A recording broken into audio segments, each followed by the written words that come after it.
There is no greater feeling in golf than stepping up to the golf ball, looking at your target, pulling the trigger, and hitting a beautiful flush golf shot. Now, in order to do that, we need to sequence our body correctly. But so many golfers get confused when it comes to this because there's so much contradicting information out there. Some coaches say go to the top, turn and leave your hands up.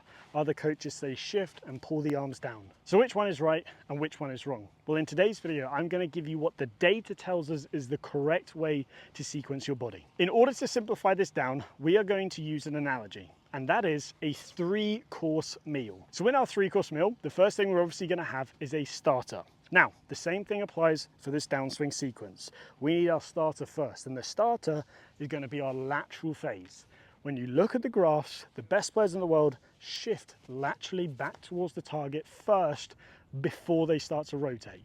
So the starter is our lateral phase. The second course, or the second thing that happens, is our main course, and that is rotation. So we go lateral first, then we go into rotation. And the dessert, the third course, is our vertical phase, basically where we push up away from the ground. Now, during our 3-course meal, we need a drink, obviously. And in this situation, our drink is going to represent what the arms are doing. And in what we see with the data, the arms pull down. They do pull down. So the key thing to know is, when do we want our drink? And in this situation, we want our drink halfway through our starter. Basically, it means halfway through our lateral phase. So basically, as we start down and we're still shifting, we then want to pull the arms down really quickly. Now, what do we see most amateurs do? Why is it wrong? And why do we actually need to have our drink during the starter? AKA, why do we need to pull our arms down before we start to rotate? So most amateurs will, number one, not even have a lateral phase, but if they do have a lateral phase, they will then start to turn super hard before they lower their arms.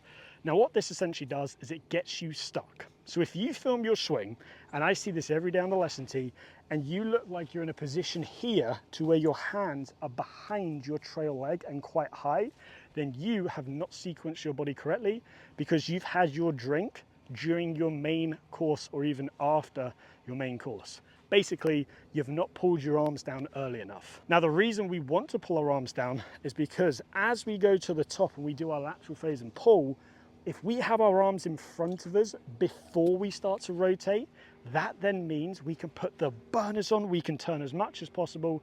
We're not going to get stuck, we're going to get shaft lean, we're going to compress this golf ball. Now, don't take my word for it, let's take a look at some tour pro golfers. Now, everything happens super fast, hence why it can get quite confusing. But when you measure them on systems, we will always see they go lateral first, then they rotate, and then they push vertically. So let's explain how to get this first bit right. How do we shift and get the arms in front?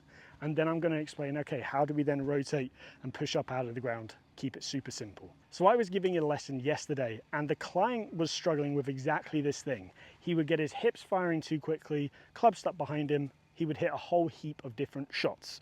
Now, his feeling, and this is a very common feeling when you do it correctly, is as you are shifting, you are pulling your arms down, but here's the feeling. It's as if you're holding your hips back. You're not letting them go. It's like a racehorse in the gate, ready to start the race. You want to make sure that you don't let it go too early, because otherwise it's going to jump the gun. You've got to hold it, and then let it go at the correct time. It's the same thing with the hips. We want to be able to shift laterally first with not a lot of rotation. As we get our arms down, once our arms are down, it's like the green light, then the hips can go. So one of my favorite drills to help you be able to do this is a shift board. So these are incredible because it helps you feel the pressure move in your feet. At address, they'll set up a little bit more in their left leg. They'll start their swing with a little shift, and by the time they get to left arm parallel, they will have about 70% of their pressure in their trail leg. Now from here, as they go from left arm parallel to the top, they'll start to click that left side down, so that by the time they get back to left arm parallel in the downswing, they've got about 70% of their pressure on their left leg. So from left arm parallel in the backswing, they've got 70% on their right leg, to left arm parallel in the downswing, they've got 70% now on their left leg. That is the complete lateral phase right there. That's the most important part of this.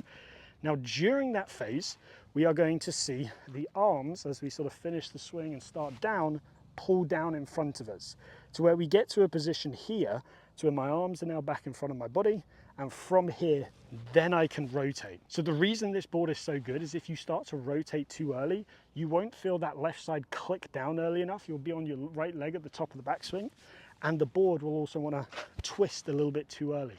So you've got to be patient.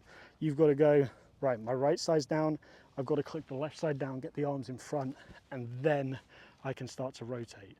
So that's going to sequence your body way better. It's going to force you to be a little bit more patient and feel your pressure go from your right leg to your left leg. So once you've done that a couple times, a second drill that can help you with this, because you can't really hit shots doing that drill, is a simple step drill. Set up to the ball, bring your left foot in line with the golf ball.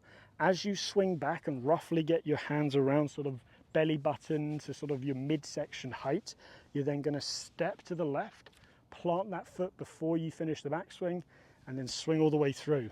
That step is our lateral phase, and it forces you to be patient to be able to get your arms in front, and then you can push out of the ground.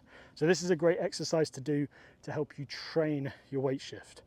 Left foot in, to the top, step, and through. And like I said, the key feeling here is as if your arms are winning the race to get back in front of you. Once they're in front, then you can start to rotate. So once you've done that, how do you then train your rotation? Well, this is crucial. So number one, what I want you to do is set up to the golf ball, grab an alignment stick and place it in the ground about a foot behind your left heel or your lead heel. Now, rotation in its most simple form is, if you think about it, if I throw a club down the driver range and I turn, I go from pushing from the ball of my foot into the heel. So I'm just moving the pressure from the ball of the foot into the heel. Ball of the foot into the heel. Now, another way of thinking of this is as you're doing that motion, if I set up here and I'm at the top of my backswing, I want to feel like as I push from the ball of the foot into the heel, I take my left hip or my left butt cheek and push it back to the alignment stick behind me so I can close up that gap. The reason I've put it a foot behind me is because I'm never going to get there, but it's a great way of closing that gap up like so. So if I now hit a shot for you, you could either think of pushing from the ball of the foot into the heel, or you can think of pushing the hip back towards the alignment stick, or you can think of both, whatever feels easiest to you. But you can see here when I do that, it creates beautiful rotation. So the final phase is understanding this vertical phase, and this is really our power phase. And the reason for this is when we push up away from the ground, it allows us to generate that catapult effect. And that is, we've stored this angle, so now we've got to be able to release it, so pushing up away creates the space for us to then release that angle down. Now, this can be sometimes a really hard concept for golfers to understand, because they're going, right, well, my hips are pushing up away from the ground, but I'm releasing that club downwards. How does that happen? A great swing thought for you is as you're pushing with your legs, I want you to imagine you're taking the sole of your club, kind of like in a bunker, and you're trying to slap that down on the ground. If you take the sole of the club and you slap that down on the ground, that's going to force you, as you push your hips up and away from the ground, to release that club down and generate that beautiful strike. So a great swing thought is thud the sole of the club onto the ground. Feel like you get that downward movement right there, and you'll also see after impact your arms be nice and wide. So if I give that a go here, thudding that sole of the club on the ground. That's a great one if you struggle with topping the ball or anything like that. So how do you then put all of this together? Well, it's more so about, number one, understanding the concept, and number two, seeing what you do wrong. You can't think of all of it at once, but if you're that golfer who gets your arms stuck behind you and you look like this, then guess what? You're gonna have to feel like your hips stay closed as you shift, so you can get your arms back in front, and then you can turn. If you're that golfer who can't turn, then you've got to check out your sequencing, but a great exercise is pushing that hip back towards that alignment stick. And if you're the golfer who, when you push away from the ground, feels like they top it, use that thudding the sole analogy as you hit the ball. So just remember, it's a 3-course meal: a starter, a main, and a dessert. We go lateral first, then we go rotation, then we go vertical. It's the same for every single club in our bag. And as well as that, we need a drink. I need a drink. It's very hot here right now. And that drink is going to be the arms pulling down.